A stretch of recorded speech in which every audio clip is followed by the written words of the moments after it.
चलो अभी मैं आपको पढ़ाऊंगा यहाँ पे सरफेस टेंशन और सरफेस एनर्जी। ध्यान रखना, अब स्टार्ट कर रहे हैं हम।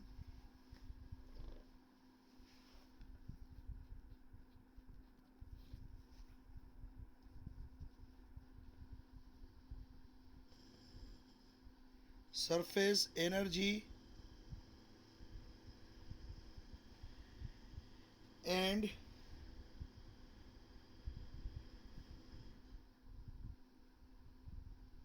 Surface tension.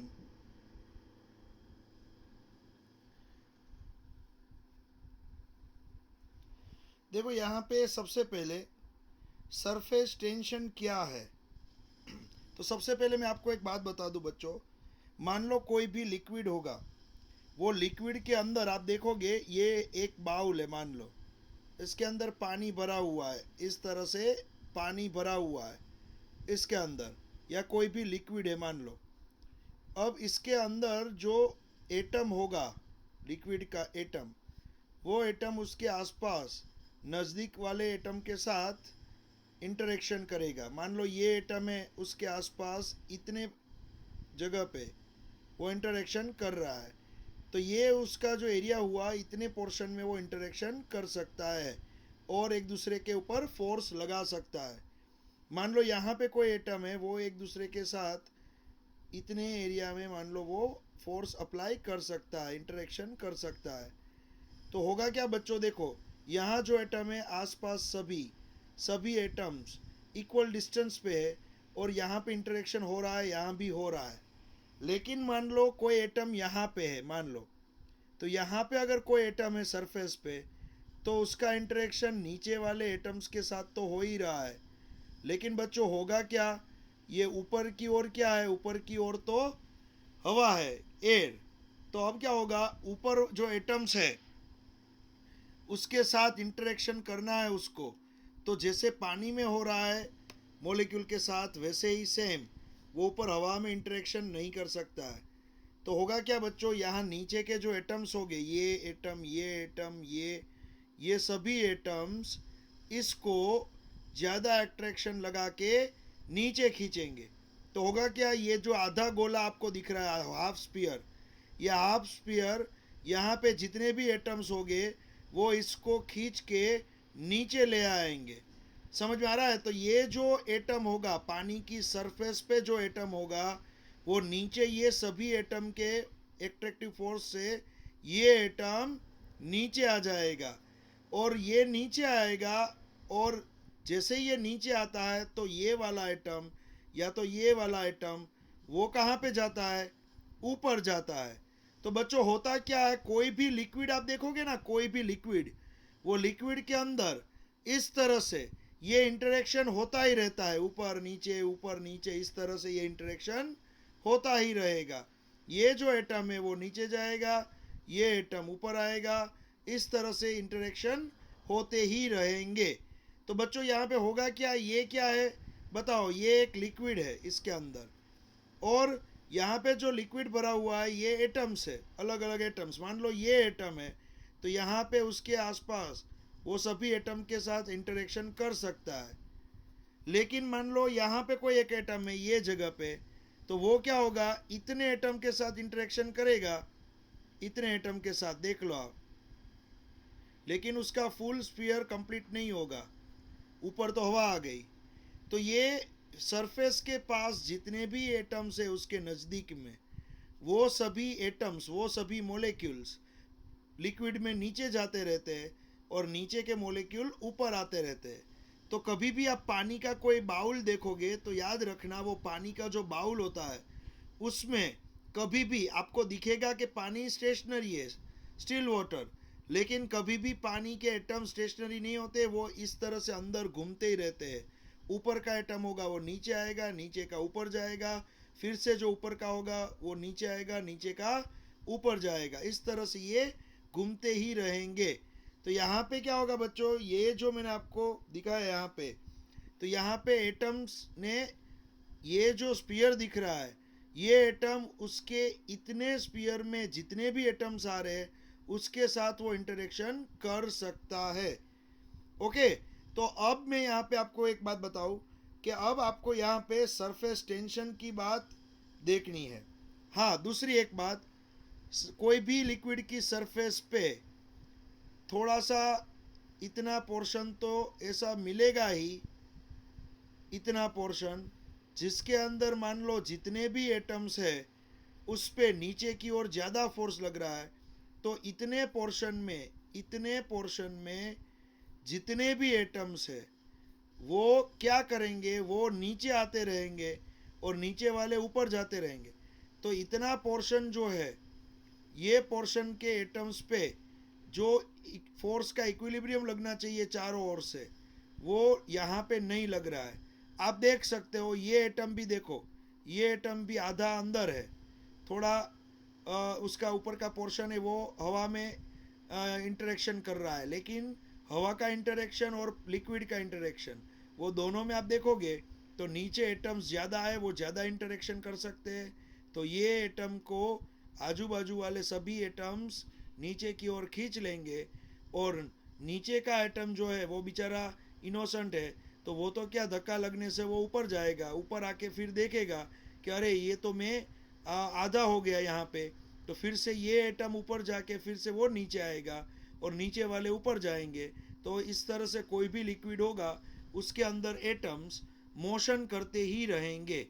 अब एक चीज़ याद रखना बच्चों, कि अगर आपको देखना है कि ये सही या गलत, तो आप एक काम करो, आप पोटेंशियम परमानेंट लेके थोड़ा सा डालो लिक्विड में, तो आप देखोगे कि जो पर्पल कलर होगा उसके पार्टिकल्स वो नीचे जाएंगे इस तरह से, फिर ऊपर आएंगे, फिर नीचे नीचे जाएंगे, आपको इस तरह से वो पर्पल कलर स्प्रेड होता हुआ दिखेगा। तब जाके आपको पता चलेगा कि यहाँ पे एटम से इस तरह से लिक्विड में घूमते रहते हैं। अब यहाँ पे सरफेस टेंशन की बात मैं कर रहा हूँ। चलो सबसे पहले सरफेस टेंशन की, तो सरफेस टेंशन में मान लो ये पानी जो यहाँ पे भरा हुआ है, यहाँ पे मैंने एक बाउल दिया है, चलो मैं एक बाउल दे रहा हूँ इस तरह से,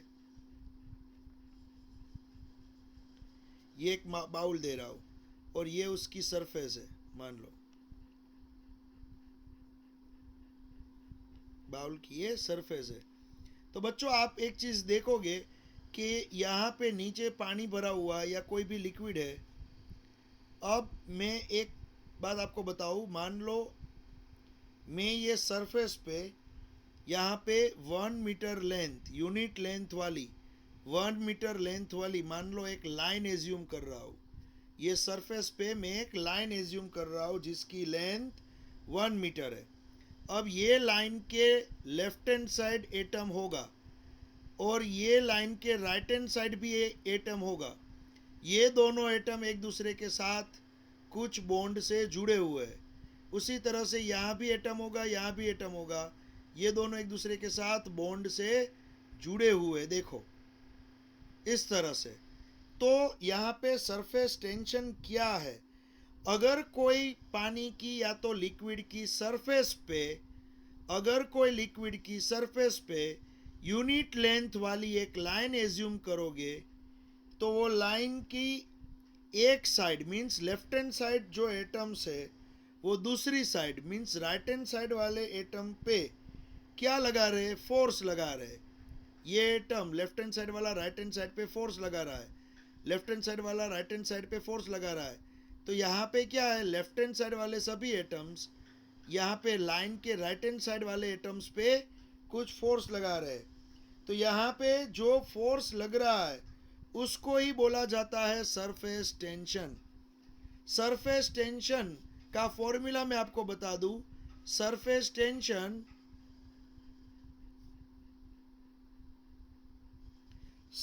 टेंशन इक्वल्स टू, ये लेफ्ट हैंड साइड वाले एटम्स राइट हैंड साइड वाले सभी एटम्स पे जितना फोर्स लगा रहे वो फोर्स में ऊपर लिखूंगा और नीचे लिखूंगा लेंथ, ये लाइन की जो भी लेंथ होगी वो नीचे लिखूंगा। तो सरफेस टेंशन की ये फॉर्मूला याद रखना, ये जो लाइन आप देख रहे हो वो लाइन के लेफ्ट हैंड साइड वाले एटम्स राइट हैंड साइड वाले एटम्स पे जितना फोर्स लगा रहे, मान लो left hand side 10 lakh atom है, राइट हैंड साइड भी 10 लाख एटम है, तो ये 10 लैक्स और ये 10 लैक्स, एक दूसरे पे जितना फोर्स लगा रहे हैं वो force divide by length. Surface tension में क्या होता है, कोई एक लाइन के लेफ्ट हैंड साइड जितने एटम्स है वो सभी राइट हैंड साइड वाले एटम्स पे टोटल जितना फोर्स लगाते हैं वो फोर्स आपको ऊपर लिखना है, डिवाइड बाय लिखना है लेंथ ऑफ द लाइन, ये लाइन की लेंथ, तब जाके फॉर्मूला मिलेगा सरफेस टेंशन का। तो कोई आपको पूछे कि भाई यहाँ पे सरफेस टेंशन का यूनिट क्या है, सरफेस टेंशन माने T, surface tension T.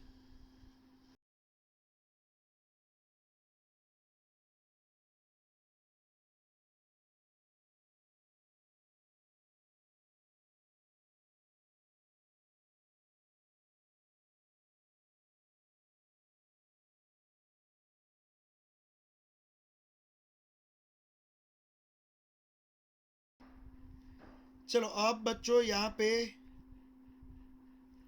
Unit क्या होगा, टी का unit, unit of surface tension, unit क्या होगा, फोर्स का यूनिट न्यूटन, लेंथ का यूनिट मीटर।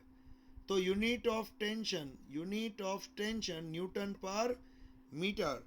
तो यहाँ पे सरफेस टेंशन क्या है वो मैंने आपको बताया, यहाँ पे मैंने आपको बताया है सरफेस टेंशन क्या है। अब यहाँ पे आपको अगर सरफेस टेंशन का दूसरा यहाँ पे चाहिए, सरफेस टेंशन का दूसरा एग्जाम्पल,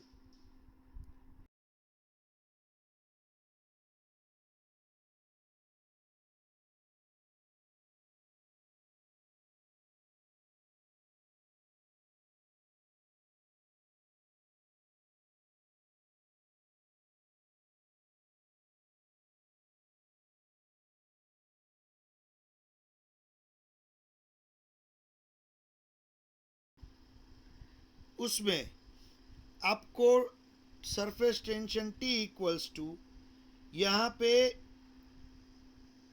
ऊपर लिखना है एनर्जी पर यूनिट एरिया, ये सरफेस टेंशन का दूसरा फॉर्मूला है, टी का फॉर्मूला, ये टी का दूसरा फॉर्मूला है। टी का एक फॉर्मूला क्या हुआ, फोर्स बाय लेंथ, दूसरा फॉर्मूला एनर्जी अपॉन एरिया। यहाँ पे क्या है बच्चों, देखो ये पूरी सरफेस है, ये पूरी सरफेस पे जितनी भी ये एटम्स एक दूसरे पे जितनी भी एनर्जी से जुड़े हुए हैं वो एनर्जी आप ऊपर लिखोगे, डिवाइड करोगे इसका पूरा एरिया, तो यहाँ पे आपको क्या मिलेगा, tension equals to energy upon area.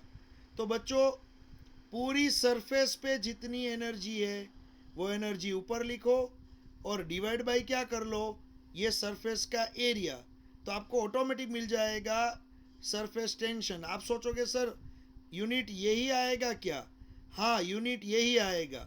आप ट्राई करो, यूनिट ऑफ टी, यहाँ पे एनर्जी का यूनिट क्या है, एनर्जी का यूनिट है जूल, डिवाइड बाय एरिया का यूनिट क्या है, मीटर स्क्वायर।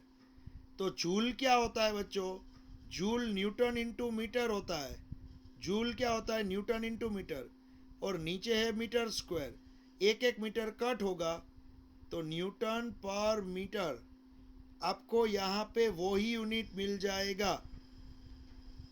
तो यहाँ पे न्यूटन पर मीटर देखो वही यूनिट मिल गया, टी का यूनिट वही यूनिट मिला, unit of T, unit of T. तो सरफेस टेंशन के दो छोटे छोटे फॉर्मूला है, एक तो फोर्स बाय लेंथ, एक एनर्जी बाय एरिया, दो सरफेस टेंशन के फॉर्मूला है। कोई आपको पूछे कि बच्चों सरफेस टेंशन एक्सप्लेन करो, तो आप क्या बोलोगे कि कोई भी लिक्विड की सरफेस के ऊपर, कोई भी लिक्विड की सरफेस के ऊपर एक यूनिट लेंथ की लाइन ड्रॉ करो और वो लाइन के लेफ्ट हैंड साइड जितने एटम्स है और राइट हैंड साइड जितने एटम्स है वो सभी एक दूसरे पे जो फोर्स लगा रहे हैं वो फोर्स को ही क्या बोला जाता है, सरफेस टेंशन। तो यहाँ पे क्या है फोर्स, लेफ्ट हैंड साइड वाले एटम्स राइट हैंड साइड वाले एटम्स पे जो फोर्स लगा रहे वो फोर्स ऊपर लिखना है, नीचे क्या लिखना है, लेंथ। ये इसकी जो लेंथ होगी, मान लो ये 1 मीटर है तो नीचे एल की जगह पे 1 मीटर लिखना है। मान लो ये 6 मीटर है, 6 मीटर, तो नीचे एल की जगह पे 6 लिखना है। आप जितनी बड़ी लाइन ड्रॉ करो लेकिन नीचे वो लेंथ आपको लिखनी है। और फोर्स जो है वो क्या फोर्स होगा, आप जो भी लाइन ड्रॉ करो, जितनी भी लंबी लाइन ड्रॉ करो, लेकिन उसके लेफ्ट हैंड साइड वाले एटम्स जितना फोर्स लगाएंगे राइट हैंड साइड वाले एटम्स पे, वो टोटल फोर्स ऊपर लिखना है, नीचे लिखना है टोटल लेंथ। तो आप उसको क्या बोलोगे, फोर्स पर यूनिट लेंथ। जब भी नीचे जिससे डिवाइड होता है उसको हम यूनिट बोलते हैं, तो आप क्या बोलोगे, फोर्स पर यूनिट लेंथ।